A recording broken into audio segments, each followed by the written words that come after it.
عزیزان گرامی، جس گھر میں ایک ہی خوبصورت ہو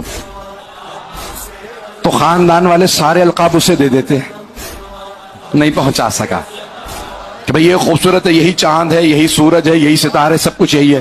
اور اگر کسی خاندان میں سبھی خوبصورت ہو، اب پہنچ رہی ہے بات، سبھی خوبصورت ہو، کوئی حمزہ ہو، کوئی جعفر طیار ہو، رسول خدا علی مرتضی، امام حسن حسین کے تو نام ہی حسن سے نکلے ہیں، بہت خوبصورت تھے۔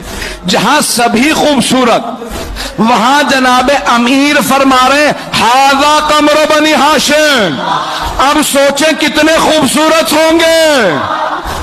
صرف آنکھیں نہیں، ناک جناب عباس کا، آپ کی پیشانی، لب، آپ کے بازو، آپ کا قد، ہر چیز دیکھنے سے تعلق رکھتی تھی۔ جو ایک